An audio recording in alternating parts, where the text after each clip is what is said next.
Hi friends, and welcome back. This is my card for day 2 of the Gratitude Challenge 2021, hosted by Jen from Science to Soul Tarot and Transformation.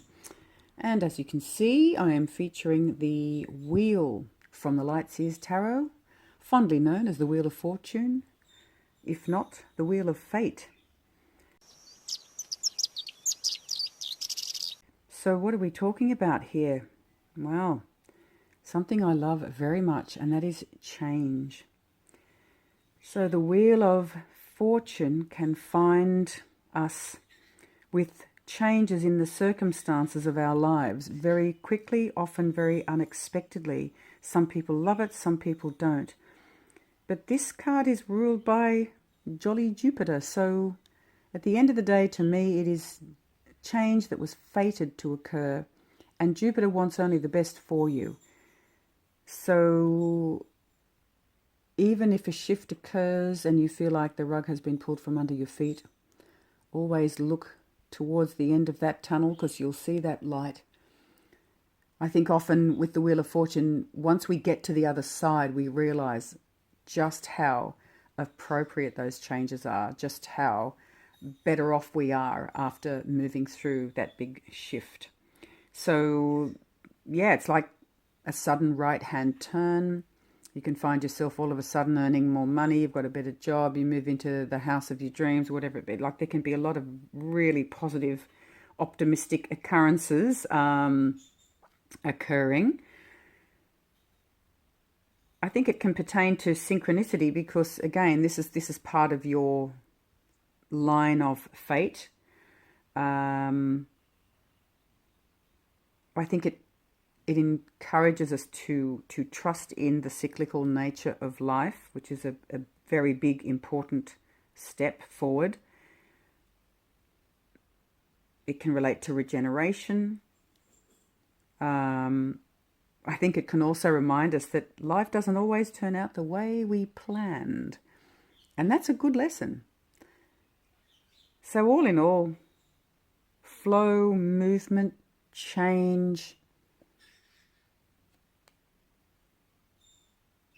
optimism, risk-taking in a sense, and at the end of the day, how we adapt to those changes that were seemingly thrust upon us, where we may feel at times like the rug has been pulled from under our feet. But again, it's all in our best interests. I'm actually traveling through a one personal year as of November last year. That's the numerology one personal year. And if you know me at all, you know I pay close attention to that. I actually calculate using double figures. So I'm in a 37-10-1 year. So I'm keeping an eye out for the Wheel of Fortune anyway. Because I'm a fan of change, I'm just a little excited to see this card. And I know this is about gratitude. Well, I'm very grateful that this card popped up. I'll say that first of all. I love change. It's interesting because I'm a Scorpio, and often it is documented in many an astrological textbook that Scorpios do not like change. And that is very true in a sense. Scorpio's mantra is let go and let God. So they are here to activate change because Scorpio rules birth and death, rules transformation. So it's an innate quality within them. However, there's a fear, and it's related to trust, or should I say not having the capacity or ability to trust in the process. It's a tricky one to explain. It's like the Scorpio knows that this is the only way to go, right? This is the cycle of life. However, I'm just not sure whether I can let go in enough to trust in the process. And of course, once you are, like the Wheel of Fortune, encouraged, let's say, to take that right-hand turn, once you get to the other side, you realize, oh my God, this is the best thing that ever happened. This is so apt. I feel better. I feel free. I can see the new horizon, all that kind of stuff. So I feel a strong connection in a sense to this card because of that. But aside from being a Scorpio, I am a 5 birth path. So change, freedom, being able to stretch my wings, new surroundings, new adventures, learning something different. I just, yeah, even moving house excites me because I love moving to a new neighborhood, getting to know, that sense of like when you're traveling and you hit a new city and you have no idea where you are. So you have to get your map and work out how to get from A to B and discover new things. Oh my goodness, that is just heaven for me. So I love this card because, first of all, she looks so enthused, excited, and comfortable. She's at the top of the wheel, and I imagine that's as much as it's exciting in a sense because you say, well, I'm at the top. I got to the top of the mountain. But maintaining that position, it takes a lot of skill and a lot of effort because this wheel is continually turning. But she's so comfortable. She's on one leg, her arms are open, her chest is open, she's smiling. She says, bring it on, baby. And that fills me with excitement and enthusiasm. And I love how there is not one wheel, but a series of them. It's like reminding us of the cycles of life, the cycles of time throughout our life. So, yeah, the optimistic side of the wheel there I see in her body language and in her face. And yeah, I'm grateful for this particular depiction of the Wheel of Fortune because it does put me in, I think, it puts me in a better place, but in a very appropriate place. It's like a timely reminder. This is how you should see the changes. If ever changes are thrust upon me that I do struggle with, I said I'm a fan of change, I really am, but that doesn't mean that everything that is, everything that lands on my path, I'm just totally comfortable with and don't have a care in the world. We all have our struggles at times, but this reminds me to just, as the saying goes, let go and let God, and understand that this is fated. This is going to happen anyway, so let's just open our eyes and heart and go with it. That to me is one of the greatest blessings of life. I learn. No matter what the change entails, I learn. And that's a wonderful thing. I think there's another part of the Wheel of Fortune that I really am grateful for, and that is that those tricky changes that I used to struggle with years ago, they were brought to my attention in my mid-20s when I realized that I love change when I activate it. Oh no, I'd like to move, I'd like to change a job, but that's because I decide. But when fate decides, I did struggle in my 20s, and thank the gods and goddesses for these amazing tools that we use, astrology, numerology, tarot, because that's when I started to realize, this is for my greater good. And it helped me change my perspective on the whole process. So I have become more of a dedicated fan of change as I get older. And not only that, just incrementally, without even thinking about it, I released my grip on my possessions that I hold dear. I had a lot of just little items. I've never been a hoarder. I can't stand clutter, and I'm not a messy person at all. But in my neat cupboards, I'd have possessions that were handed down to me by family, who many of which are no longer with us. But I would move a lot. So I'm a gypsy, but at the same time I've got all these things that I just felt like I couldn't let go of. I could not, if I don't keep them, what am I going to do with them, kind of thing. And I don't have children. So that was difficult. Anyway, go. To me, that still pertains to the wheel because it's like a big right-hand turn. Because the whole idea is it's not about those beautiful possessions that were handed down to me. It's about the change of perception. It's about the releasing.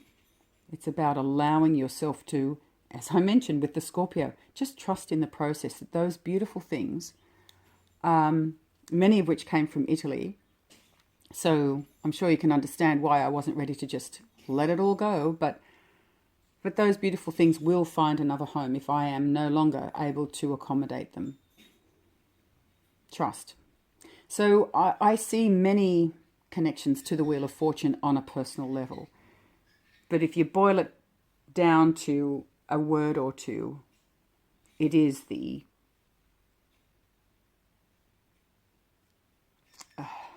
cycles of life, the cycles of time, that aspect of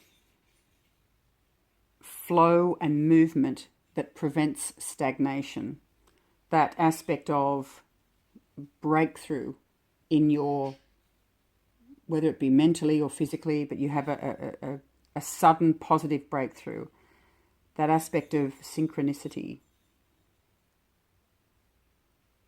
I'm grateful for every single one of them, because I feel a close connection, and I feel grateful that life doesn't turn out the way I planned. I mean, sometimes it's a little disappointing, but all in all, it's still, I feel every time that happens, it's like a very positive shift in awareness that I was not expecting. And it helps you to be grateful for what you do have, once again. It reminds you not to live and lock yourself into the future that you have envisaged in your mind. The Wheel of Fortune can come at any time and go, nope, it's not going to be north, dear. It's going to be southwest.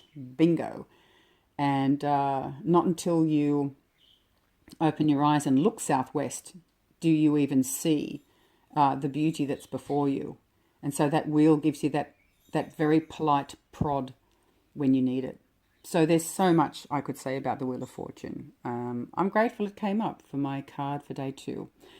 So I hope that makes sense. But anyway, bring it on, Jupiter. Bring it on. So it's time for me to draw a card from a different deck. Oh my goodness, before I do, I have to mention something to you. On the day, right, my day 2, I did actually have, I have a family matter that is ongoing, and it has recently presented some added stress and responsibilities and uncertainties and all that kind of stuff. And, well, you know what family's like. You love them, but let's just say, right, I'm talking about the extended family. There are often a few people doing a lot and a number of people doing very little. And it has been a big, heavy weight on my shoulders. And on this very day, I reached out to some people and was concerned that it would fall on deaf ears, as it has in the past. And I'm very, very happy, pleased, and relieved to say that I did experience a big breakthrough. I still think that is a Wheel of Fortune association, with some family members who all of a sudden seem to, it's like the penny finally dropped. And we are going to hold a family meeting next week to discuss these matters and see what we can do as a team. Well, well, well, that is a big change, my friends. I can't begin to tell you. So I'm very grateful for that. Okay, deck. I'm going to use a deck that I have not used for a long time. I'm just doing a little bit of experimenting here at the moment, and that deck is the beautiful Crystal Visions. I actually had this deck set aside to move on, but my promise to me is always, before you do, just pull the deck out and have a little play. And of course, I realized that it's so beautiful in many ways. I do appreciate the color palette especially. Anyway, I'm just going to spread these cards out.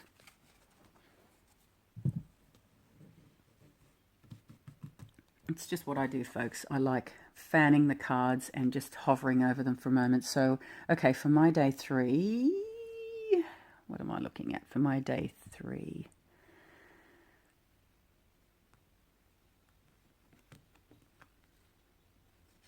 Ooh, 2 want to come. Okay, I'll take this one. Oh. Look what I drew. The Wheel of Fortune. Does that mean I get another breakthrough? Wow. I think this is talking about my current circumstances, not just the family, but I'm in a 1 year, I'm in a 10 1 year. So I think there are some big changes coming up. I'll keep you posted. Isn't that a beautiful card? And interesting, I was just saying there's two, so maybe I should just pick the other one that I couldn't decide between the two of them. Okay, interesting. The beautiful seven, well, the beautiful in this case, Seven of Pence. So I'll be back soon, my friends, with my day 3. Thank you so much for watching. All the best.